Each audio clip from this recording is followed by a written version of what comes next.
When you need mealtime inspiration, it's worth shopping Baker's, where you'll find over 30,000 mouth-watering choices that excite your inner foodie. And no matter what tasty choice you make, you'll enjoy our everyday low prices, plus extra ways to save, like digital coupons worth over $600 each week. You can also save up to $1 off per gallon at the pump with fuel points. More savings and more inspiring flavors make shopping Baker's worth it every time.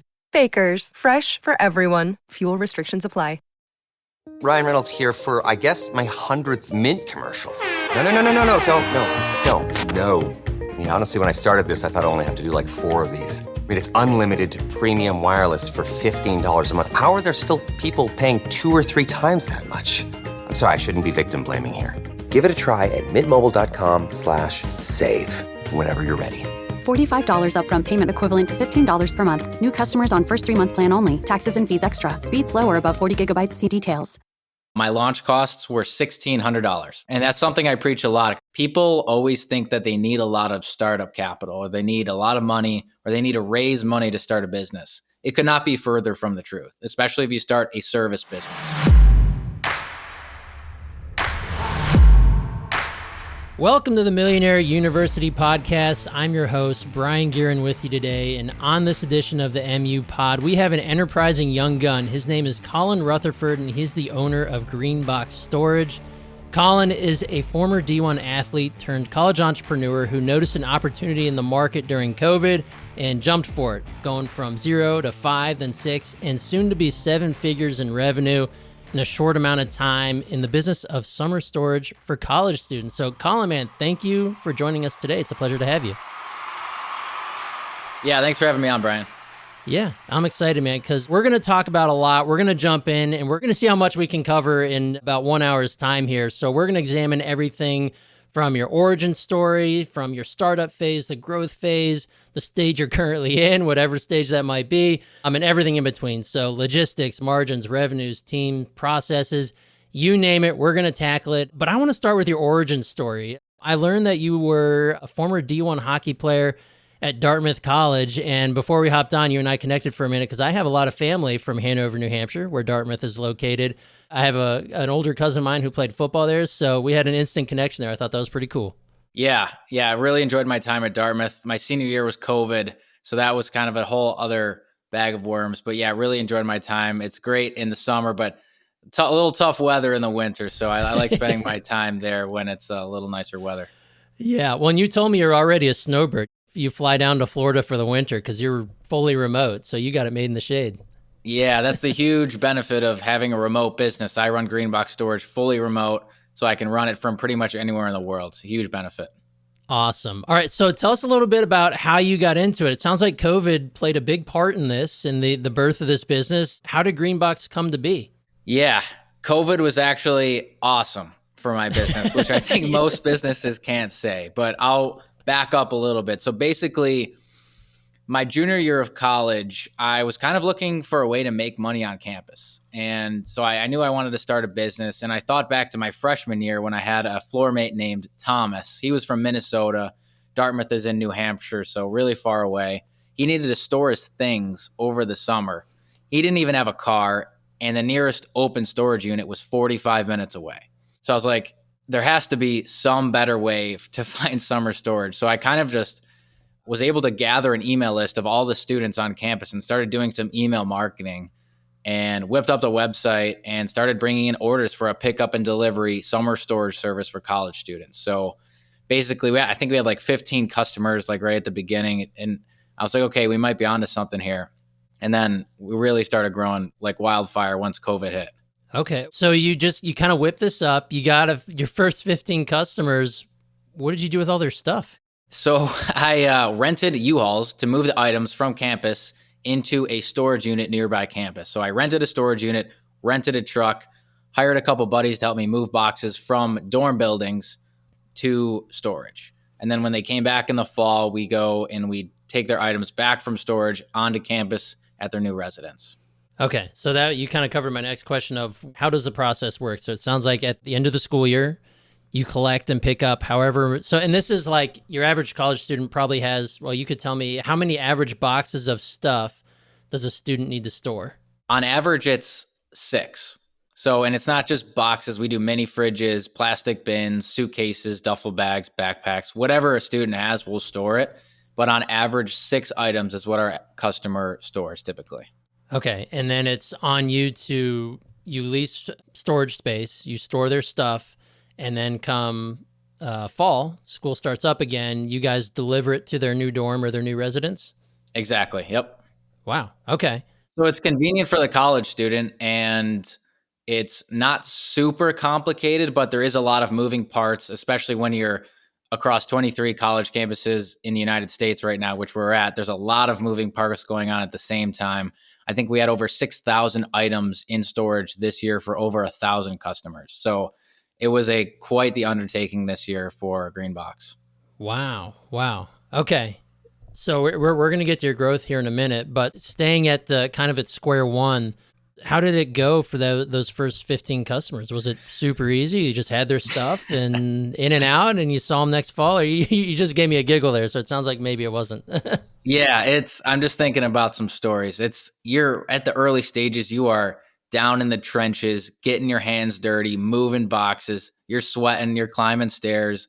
It's just like any business. You just got to be gritty at the beginning. And one of our core values is gritty, because I just like that as a characteristic of an employee of the company. But anyway, yeah, I was lucky. So I was able to get that email list of every single student on campus. So I kind of called that a cheat code, because imagine having the email of every single one of your potential customers. It was very convenient to have that.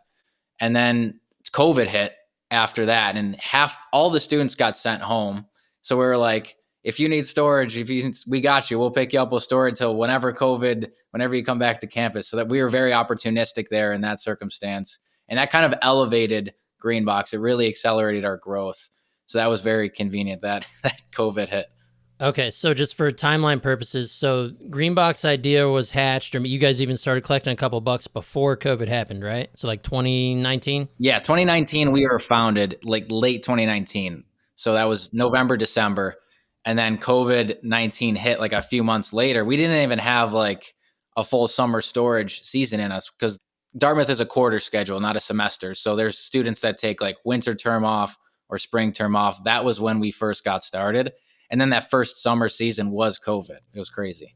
Wow. Okay. So, and you mentioned your little cheat code, because so many of the things that we like to examine here start with, how do I get my first client? How do I find my first customer?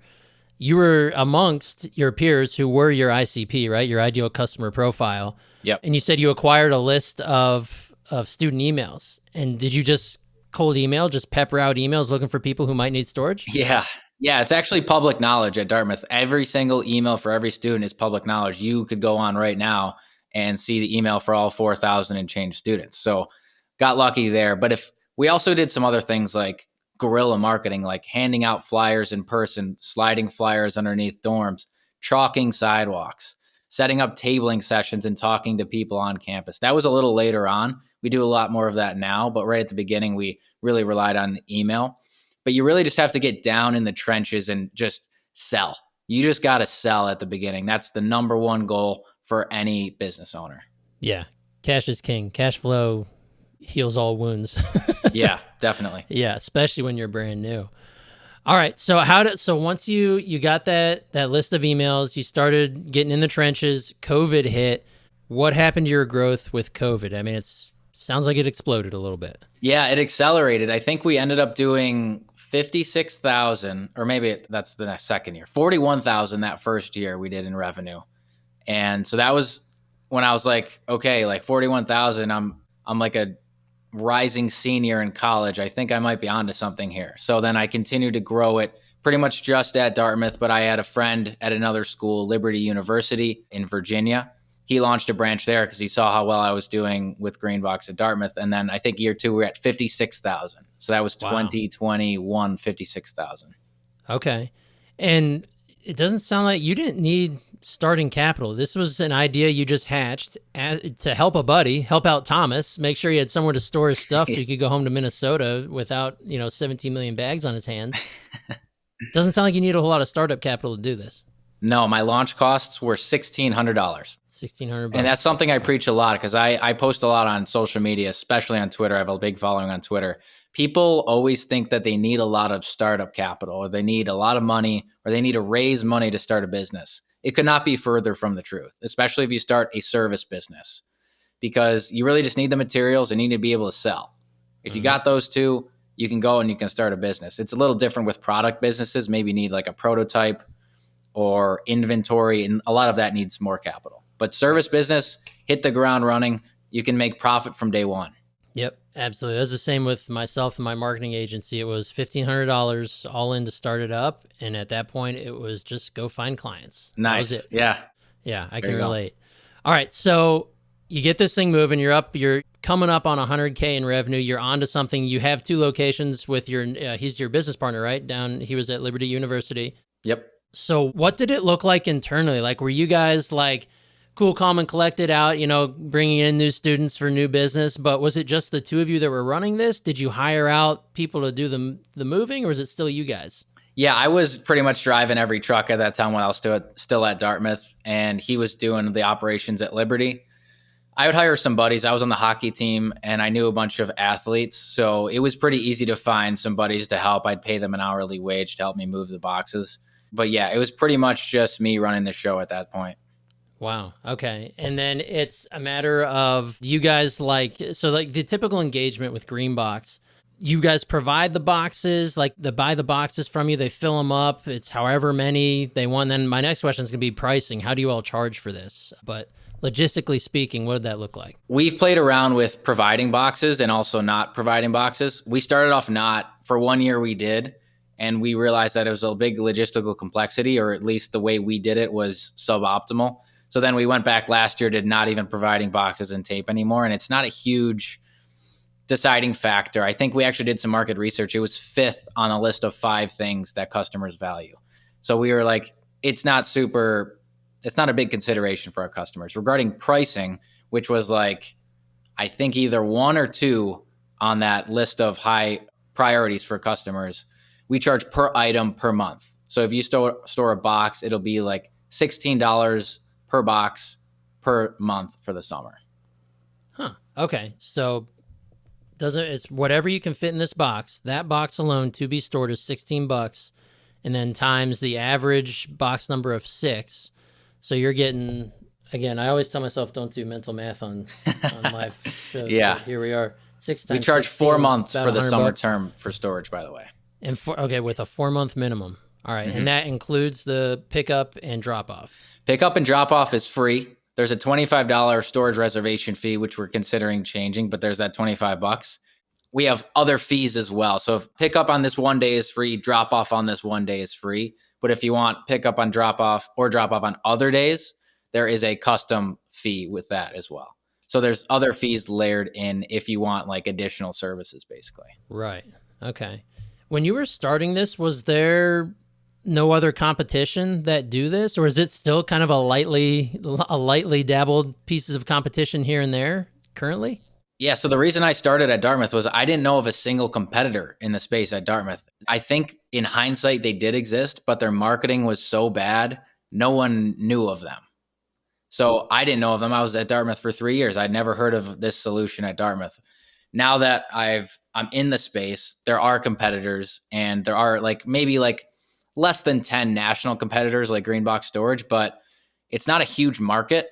So there aren't like a million competitors. There are some mom and pops. They just do Boston University or whatever, but they're not nationals, but there are competitors in the space. Yeah. Okay. Gotcha. And then, I mean, you were doing all this while being a D1 athlete, which is impressive in and of itself. But I want to talk about how you kind of started hitting your growth phase. So now it looks like you're in a whole handful of other universities across the country, up and down the East Coast. I was looking on your website. You got a couple out here by me in Ohio, and then out all the way to Arizona. Let's talk about the growth phase. When did you realize that you needed to start doing this? And then how did you do that? Okay, so my senior year, I think I was at 2 schools. Greenbox was at 2 schools. And then because of COVID, I got an extra year of eligibility to play hockey. And so I parlayed that into a master's in finance from Bentley University. So I played hockey there on an athletic scholarship, and also launched another branch of Greenbox at Bentley. Wow. And continue running it. So that was kind of like a two birds with one stone type of situation. So we went from 2 schools to 6. So my grad year at Bentley, we were at 6 schools. I think we added a couple other schools, University at Buffalo, which is where I'm from, and a couple other schools as well. That was 2022. 2023, we were at 18 schools. So I'm graduated. I'm done with school. I'm doing Greenbox full time.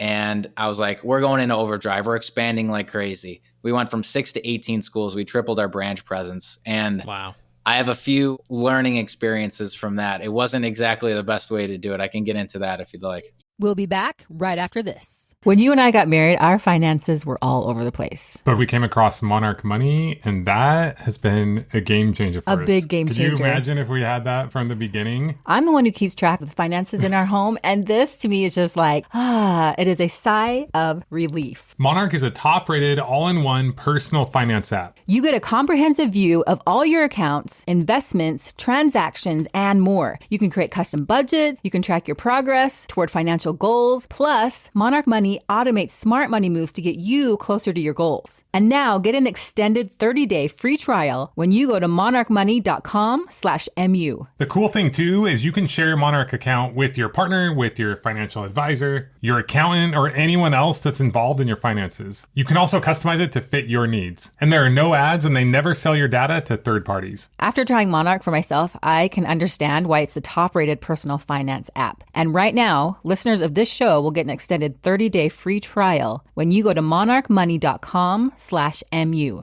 That's monarchmoney.com/MU for your extended 30-day free trial. Shopify's already taken the cash register online, helping millions sell billions around the world. But did you know that Shopify can do the same thing at your retail store? Give your point of sale system a serious upgrade with Shopify. Shopify POS is your command center for your retail store. From accepting payments to managing inventory, Shopify has everything you need to sell in person. With Shopify, you get a powerhouse selling partner that effortlessly unites your in-person and online sales into one source of truth. Track every sale across your business in one place and know exactly what's in stock. Connect with customers in line and online. Shopify helps you drive store traffic with plug-and-play tools built for marketing campaigns from TikTok to Instagram and beyond. Get hardware that fits your business. Take payments by smartphone. Plus, Shopify's award-winning help is there to support your success every step of the way. Sign up for a $1 per month trial period at shopify.com/MU, all lowercase. Go to shopify.com/MU to take your retail business to the next level today. Shopify.com/MU. Yeah, give me a story. It sounds like you got more than one. Yeah, you're jogging my memory with all this stuff. So a lot of it was we were just taking any school we could. And that was not the right way to do it, because a third of the schools we expanded to when we tripled from 6 to 18 were not profitable. So we lost money at 33% of the schools that we were at that year. We're sort of like, shit, we can't just take any school because there might not be the right fit for this type of service. Like large state schools with a big commuter presence, they're not going to need storage because they're just going to drive home. They don't even live on campus. Okay, so like so big state schools, maybe not ideal.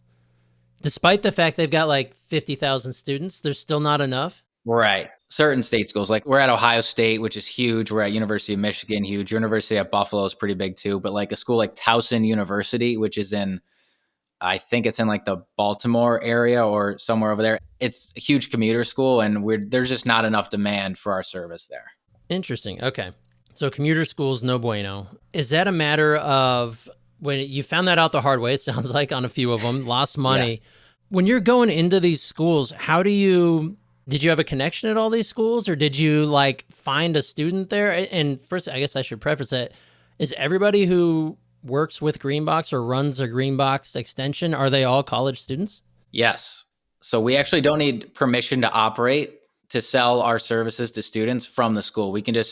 Students can use whatever storage provider they like. We don't need permission to operate. So that means we can go and expand to any school whenever we want and offer those students our services, which is great. There's no barrier to entry. Yeah. In terms of expansion, our biggest barrier actually to expansion is hiring college students to do the labor and the marketing. So basically we hire college students as interns. They do marketing throughout the spring semester to bring in customers. And then they also do the operations of picking up items in the spring and dropping off items back to campus in the fall. And we pay them very well. They make from like $20 to $45 an hour because there's an hourly plus a commission for the number of items at their branch stores. So there's a lot of upside, and they make an hourly wage baseline as well. And you said that is your biggest barrier to entry. So is that a problem of finding willing students to do some grunt work and get paid well for it? Yeah. So we had, I think, 3,000 applicants last year, college students. And another issue with our 6 to 18, we were just taking like pretty much any college student that we got that we thought would be okay at the job. And then we had some problems with like unreliable interns and that kind of stuff, some employees bailing, that kind of stuff. So we're like, we're not taking just anyone. We're being hyper picky about who we're bringing on. So we had like 3,000 interns apply or students apply. Some of them not at good schools that we wanted to target. Some of them at good schools, but not the right kind of employee profile. And I think we only hired 45. So tell me if I have this backwards. You basically put out the APB to get college students interested in this, but it wasn't at specific universities that you had chosen. It was at universities that wherever they happen to contact you from, then you look at that university along with that student? Yeah, we have a lot of different marketing tactics when we're recruiting. I should say recruiting tactics. So we use Indeed, we use Handshake, a bunch of like social media. So anyone can apply, but we try to target people at our target schools, but still anyone can apply. So it really is a big open top of the funnel, but we just don't even interview people at schools that we don't want to expand to. Wow. Okay. So you get 3,000 applications. How did you get through this? Maybe I should ask the question about who's on your team currently to kind of help you manage this, but how did you guys handle 3,000 applications? Yeah, this is a good time to talk about the team. Yeah, let's do that too. I'm a huge advocate of offshore hiring. My entire HQ team is not in the United States. I'm the only person, I have a partner actually. The person that launched that Liberty branch, his name's Aaron. He ended up investing in Greenbox. He bought 20% for $100,000 in 2022. Wow. So he's on the team and the HQ team. And then me, I own 80% currently. Other than that, it's actually kind of complicated to describe because it's a seasonal business. So we have like a lot of HQ employees in the busy season. And then we kind of cut a lot of the employees in the off season because there's not that much to do. So in the busy season, we had 13 on the HQ team. We had like 3 software developers, 3 customer support, 1 chief of staff, 1 campus supervisor to manage a lot of the interns, and a marketing manager and a bookkeeper. Wow. So whatever that comes out to, it kind of varies by timeline, you know? Yeah. Okay. So you're remote. Your team is across multiple oceans. How do you guys manage all the interns that run your operation at I think on your website, you guys are down at Duke. You're not in North Carolina. Your team's not in North Carolina. Obviously, someone applied there and got hooked up. You just kind of go in with this blind faith that they're awesome people and they're going to run this. I mean, they're kind of, tell me if I'm wrong, but kind of like pseudo franchisees, if you will. Yeah, you could say it like that. They're launching their own location, you could say, at their college campus. So yeah, pseudo franchisees, but it's not really a franchise model exactly. It's a bit different. But yeah, we manage them remotely. So we have like a campus supervisor who is charged with making sure each branch does their marketing tasks each week, that they're on track with the moving operations. And yeah, we just manage them remotely. And is that campus supervisor? Is that someone that's on campus? So it's kind of like, no, they're remote too. It's fully remote. And we had one person for all of our branches last year, which it was a tough job for her. My chief of staff helped her out a lot. But yeah, she was actually from Mexico. She was actually born in St. Louis, but was doing the job from Mexico. Because she moved there. Wow. Okay. That's impressive. So remote hiring, I imagine this has saved you countless amounts of dollars because that's kind of the name of the game when it comes to remote. And it sounds like you're getting fantastic output from the people that you bring on. You said since you're seasonal, It sounds like each year you let a few of your HQ go. Do you bring back those same people since they are remote and they probably have other assistant or virtual assistant gigs in the season when you're not high? Does that mean you bring those same people back, or are you always rehiring and retraining? What does that look like? We haven't really gotten to that point in the maturity of the company, because last busy season, 2023, it was me and 2 employees. So that was how we managed $518,000 revenue year. It was just me and 2 HQ employees. This year we're going to be around 800,000. So we scaled up that team. We're also building a lot of custom tech. So that's another point of emphasis we're doing. But yeah, those 2 employees kind of just stayed with us. I kept them through the off season, but this time we really cut down in the summer. We're a lot leaner now. We have 1 customer support rep, my chief of staff, 2 software developers, and that's it actually right now.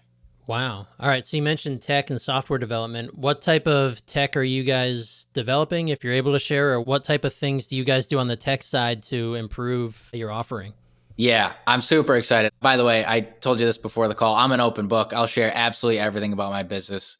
Pretty much, there's nothing. I have nothing to hide. So the software development is super exciting. We have a phone app for our employees. So while they're doing the operations, they can basically look at their phone and it'll tell them where they need to go, how many items they're picking up, the contact information for the customer, the pickup time, and they also inventory the items on the app as well. So they snap a picture of the item, they categorize it. Is it a box, plastic bin, whatever?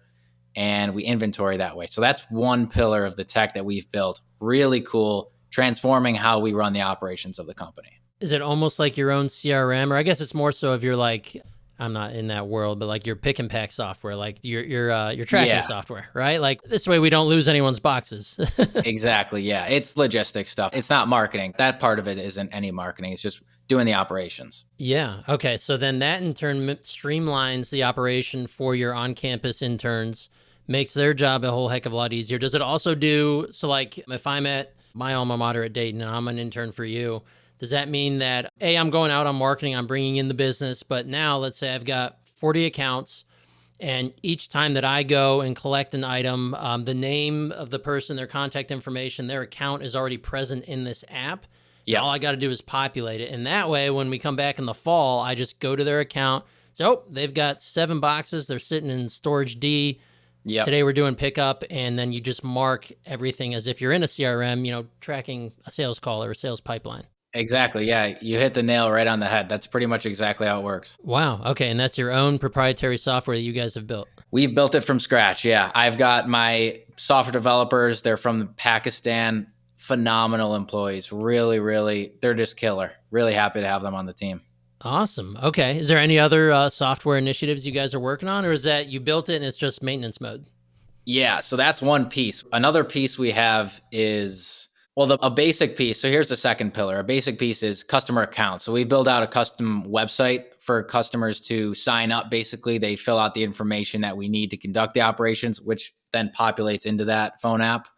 So that's pretty simple. That would take a lot of work actually, but it's pretty simple. Third piece is we pretty much manage the whole company from a back-end dashboard. So we can see how many orders we have. We can change customer data on the back end if they need to. Like say they thought they were moving into dorm B, but they're actually moving into dorm F. We can change that information on the back end. Then it changes in the web app, of course. We can create pickup schedules on the back end. So yeah, this whole dashboard that we've built to manage the business. Wow, that's impressive. All right, so seasonal business, 4-month minimum. So do you guys make all your money in 4 months? Yeah. I would say 90 to 95%. Yeah. Wow. Okay. So, and these 4 months are May, June, July, August, September? Yeah. It's typically the second half of May through mid-September, because Dartmouth starts late, ends late, and it's one of our better schools because we've been there longer. So yeah, May through mid-September, I would say, 4.5 month period. Okay, so while you're in Florida doing your snowbird thing, what are you working on? Like what type of thing? I mean, you're an entrepreneur. I know your wheels have to be spinning while you're on the beach down in January. What other things are you possibly thinking about to turn revenue all year? Or who cares? You're making a ton of money in 4 months. Just live it up. What's it look like for you? It really is not an easy business to run. It's actually a very difficult business to run, especially when you're at 23 schools and we're targeting growth to 30 plus next year. So in the off season, which like we're in the busy season right now, like we're doing drop off, students are getting back to campus. It's August 12th, school starting back up. But mid-September rolls around, everything's done. The year's pretty much over. It's pretty slow. So we take a little bit of a break, but then we're getting ready for the next year. Like there's a lot to do. We have to recruit interns. We have to build more tech. We have to refine our operations. It's slow because we don't have orders coming in, but there's a lot to do to get ready. So that's the seasonality of the business. Myself, I've fired myself from as many positions as I could so far at Greenbox Storage. So I don't answer customer emails anymore. I don't take phone calls from customers. I don't do a lot of the marketing anymore. So I've really been able to take myself out of the business as much as possible. So it's not a founder driven company anymore. It is. I definitely help out a lot in the busy season and kind of rebuild and build further in the off season. But that's how a company becomes valuable, in my opinion, when it's not founder driven anymore. Yep. The quicker the founder can pull themselves out of the daily operation, the more valuable the business becomes, and the easier, well, I shouldn't say easier, but the quicker it can scale. Yeah. Because you've learned to delegate, and that like delegation is possibly the hardest thing that an entrepreneur has to do. Yeah. I know that from experience just as well as you. And it's amazing that you're 25, 26? 26. Okay. So you're 26 and you're already delegating yourself out of your business, which is amazing. Like it takes some entrepreneurs many, many years to figure that part out. And obviously it's starting to pay dividends. So speaking of dividends, I want to talk, revenues and margins for this type of business. What does that look like for you? So this year we're on track for 800-ish thousand. It's August. We don't know exactly what we're going to do yet, but probably around 800,000. Year before, 2023, 518,000 was our revenue. Year before that, 270,000. And year before that, 130. Year before that, 4156. I don't know if I'm mixing up those early year numbers, but yeah, the last 3 years, 270, 518, 800,000. And so we've had a pretty good growth trajectory. Yeah, I would say that's awfully steady growth. And to be coming up on high six, approaching seven figures for a young company is impressive.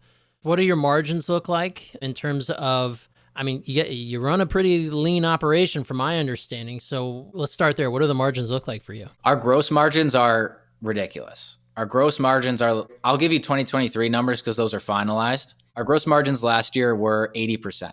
I think actually exactly 81%. So yeah, they're insane gross margins. Our net margins last year were 20%. Wow. So there's a lot of payroll costs. It's basically a lot of payroll. We had so many interns in this year and last year, so it's a lot of payroll. And then storage expenses and like U-Haul expenses, that's kind of what makes up the other costs. Yeah. Those are still great numbers. So that's very impressive. Do you guys are you boiled down to knowing your average cost to acquire a customer and then kind of making decisions based on data? Yeah, I don't have that number off the top of my head, unfortunately. I think our CAC, customer acquisition cost to LTV, was 30 last year. So we had an unbelievable metric. We were acquiring customers. Each customer on average was worth $611 for us in 2023.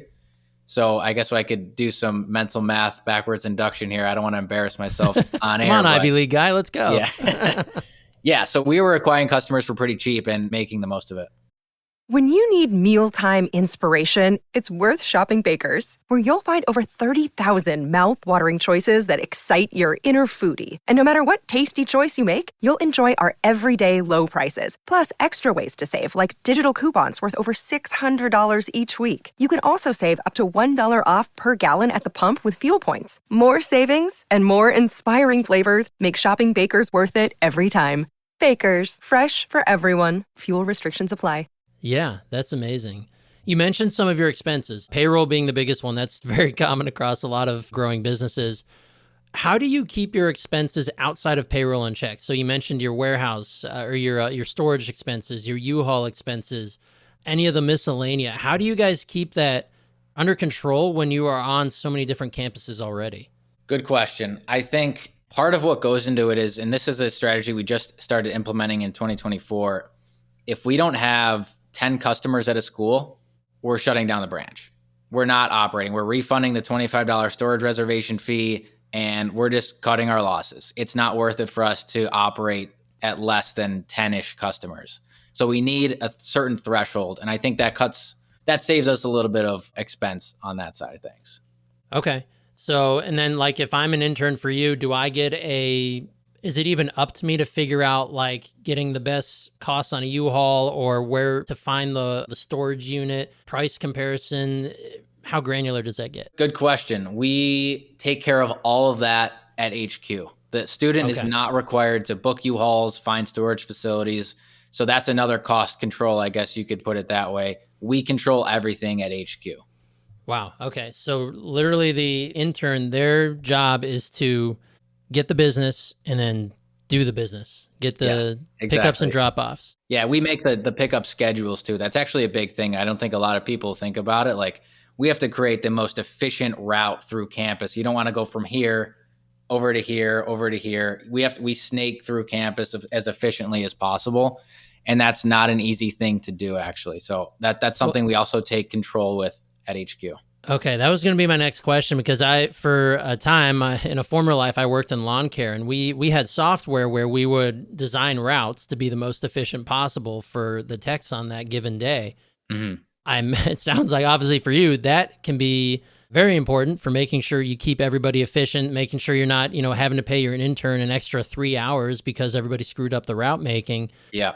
Do you guys use software to do that, or is that still manual with the folks that work with you at HQ? Yeah, it's pretty manual right now. And there's so many things we still have to do software development wise. Like, that is important, but it's kind of taken a backseat compared to some other things we want to build out.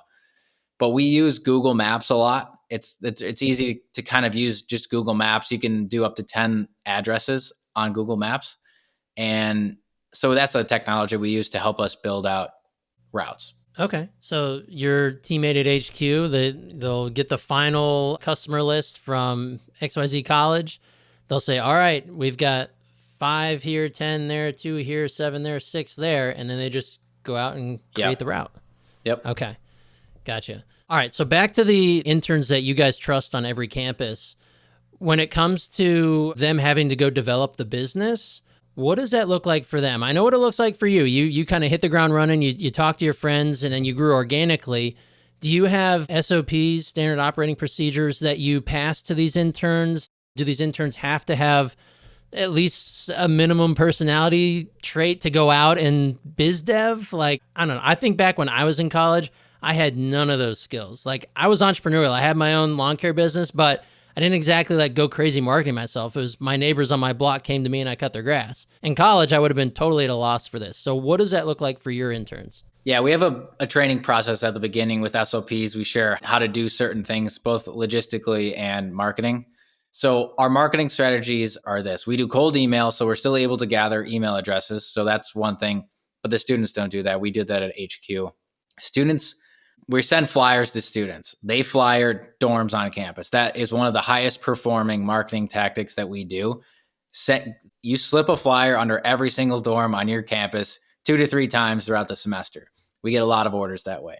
I also mentioned, I think, chalking sidewalks. So we send chalk, right? Need summer storage ? Greenboxstorage.org. All over campus. It'll get a lot of visibility. Just straight up hands and knees. We're getting gritty on campus doing marketing. Another one we do once a week is tabling sessions. So we send a nice, great looking tablecloth. A stretch tablecloth looks really good. And we talk to students on campus, say, hey, what are you doing for summer storage this year? Do you need summer storage? And we actually have a credit to my partner, Aaron. He came up with this strategy. We actually set up 2 red Solo cups on the table. And we say, if you make a shot, like a pong shot in one of these cups, we put water in the cups, you win a $5 Starbucks gift card. So before they play, we say, okay, we're sending your gift card to your email. If you win, what's your email? So we actually build out an email list that way as well, in person on campus during our tabling sessions. So we've got a lot of strategies built up over the years for how to get students to order on campus. Okay. Has there ever been any need for digital advertising or running Facebook ads? Actually, something we started experimenting with this year, and it was unbelievable, actually. Yeah. We were getting orders for, I think it was like, it started off at like $8 per conversion, and then it ended up at like 12 to 14. It was absolutely insane. Meta just converted like crazy. So we're actually spending a lot more time and resource on that in 2025 next year because it performed unbelievably last year. Wow. So like basically taking a lead gen ad and running it to like the university zip code and just letting it go. Yeah. That's awesome. Yeah, it works like a charm. That's an awesome application for, as someone who comes from the advertising world, that is an awesome application for Facebook ads. So I had to ask because I figured there was probably some angle you're working there. That's awesome. We didn't do enough though, frankly. Like, I don't know that much about Meta, and I hate Meta Business Suite. It's the worst software of all time. It's so confusing. Yeah, you got to use Business Manager. Yeah, it's the freaking worst. So I hired a marketing manager to kind of take care of a lot of that, and we just absolutely killed it on Meta last year. Yeah, that's awesome. All right, so you've got a little bit of digital mix in there, a lot of guerrilla tactics, a lot of just pound the pavement and grind it out, which seems obviously to work really well. How do you guys track these types of results? Or do you have methods to track? Since some of these are very, conventional methods, I know there's different ways to do that with different phone numbers or QR codes, all the way down to just, hey, how'd you hear about us? Do you guys have tracking methods? Yeah, the best tracking method we have is how'd you hear about Greenbox Storage? Because we have so many pretty much untrackable methods like chalking sidewalks. How are we really going to know who ordered from a chalked sidewalk? And I think really you have to take that data with a grain of salt as well, because each customer on average you need 6 touches per lead to convert that lead into a customer. So they see my flyer, then they saw this chalking, then they talk to me in person. Like, what do you attribute that customer to? It's not really a cut and dry process. So I think you have to take that with a grain of salt. Yeah, absolutely. And we touched on pricing a little bit, but this question just occurred to me. You said you're $16 per box, average of 6 boxes per student. How did you land on 16? Or I imagine that maybe you've raised that price a little bit since you started. How did you come to those numbers? And then did you just test it out in the market, see if people will pay it? Or could you charge a lot more? What's that look like for you guys? So I started at Dartmouth at $11 per box. And we've just been raising prices since because people have just continued buying. So we're like, we're just going to keep raising our prices, and people have kept buying. There hasn't been a specific research that's gone into our pricing structure. And that's something we're also working on this year. We're working with a management consultant named Jonah. He's helping out with our pricing strategy a lot for next year. And I'm thinking 2025 is going to be a big year for us. So yeah, we kind of just it sounds bad to say, but I think a lot of people do. We kind of just made up our pricing. We just make it up. Yeah. And you put it out in the market and see what the market says about it. And then until the market says, no, too much, you keep raising it, right? Because especially for a business like yours, with the amount of volume you do at a relatively, affordable rate, if you change it by $3 per month per student, that could have an incredible impact on your bottom line. Yeah. And it's not a huge rate to the individual or a rate increase to the individual. Right. And we also have 3 pricing tiers. So a school that's super wealthy, an Ivy League school, it's going to be higher priced there than it is at a state school like Ohio State. So we have 3 different pricing tiers as well. What does the expansion of Greenbox look like as we get not 1, but 2, maybe 3 to 5 years down the line? Is this something where you're going to continue doing the interns at different college campuses across the country, or does this become something where you have physical branches all over the place? Does it get franchised? What do you see on the horizon for Greenbox? Yeah, I've been kicking around a lot of different options. You could go the franchise route. I don't really know much about franchising. It's always a route you can go down. We could always partner with a national moving company and kind of remove the student aspect from the business. So the moving company does the labor and we do just digital marketing. That's another opportunity.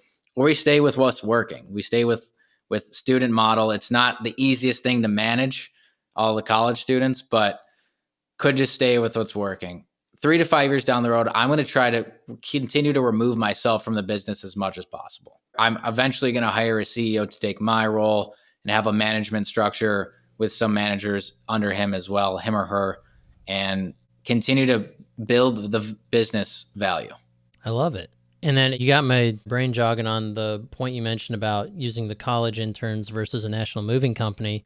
I guess I didn't think about this before. your interns will graduate. They won't be interns anymore. They're going to go out into the real world and do whatever they do. Does that mean at every campus you're at, you're constantly having to recruit every single year, at least every 1 or 2 years on average? I guess I'm assuming you're mostly hiring juniors and seniors? Yeah. Our turnover is extremely high for interns because that's the nature of college. So we're starting from pretty much scratch recruiting every year. And that's why there's always a lot to do in the off season because we always got to recruit. Yeah. Okay. And that hopefully these interns do a good job. And if they're graduating, maybe they've got a friend who's a senior or junior behind them who they can plug and play. Definitely. Yeah. And we actually see a lot of success within teams. Like at Dartmouth College, I was on the hockey team. It's still run by the hockey team at Dartmouth. And we have a lot of teams like that at our other schools as well. And these interns, it's not just a one man or one woman operation. Well, they'll have other 2 or 3 or 4 essentially teammates to do the actual delivery and drop off, right? Yeah, we have 2 interns per branch, and then they do the marketing throughout the year, and then they can recruit some friends to help out move boxes at the end if they need to. Wow. Okay. So one of my last few questions here, are your students, your interns held to a certain, I know you said you really can't do business at less than 10 or 15 customers, but I imagine most of these schools are performing really well. Do you have to cut some if is it that number 10, is that the hard line to cut? Or, because in my mind, like 10 almost seems kind of easy. Yeah, it depends on the quality of the employee and also the quality of the market, which is the school that we're in. So, okay. Yeah, we've had to fire some employees because they just weren't doing the job or they weren't getting the results that we needed to keep the branch open. So we've had to do that a little bit in the past year. Man, well, this is a heck of a business. It almost seems so simple. I don't want to glaze over the fact that it has been a ton of hard work for you over the past few years. And like, you said you're a snowbird and you go down to Florida, but that's when you guys are like going to the lab. You're figuring out how you're going to improve the company, how you're going to change it, how you're going to grow. So that seems like a blessing in disguise that you get a handful of months where there isn't orders coming in because you get to focus fully on growth. Yeah, there are pros and cons to having a seasonal business for sure. The lack of revenue year round is a con, but the pro is that we can really analyze and figure out where we can improve in that off season. There it is. All right. Well, I want to respect your time here. We're getting close to the top of the hour. I want to know if you have one piece of advice for our listeners, our early stage or soon to be aspiring entrepreneurs. What would be one piece of entrepreneurial advice that you would impart? You just got to start. 99% of the world has ideas. Everyone has ideas for what business they can start. 1% of the people actually go out and start a business. I've done it. I've went out and started. Actually, Greenbox is my 4th business. I had 3 businesses before this one that failed. So if you fail once, that's not going to define you for the rest of your life. You have to start. There's no time like the present, especially if you're in college. I think it's the best time to start a business. The second best time is now. However old you are, now. You got to do it now. Stop thinking about it and start selling. I love it. And I can tell you, as I'm almost 34 now, I got into entrepreneurship at like 7th grade age and I didn't realize it. And then I go to college. I thought I had to go get a real job and do the rigmarole.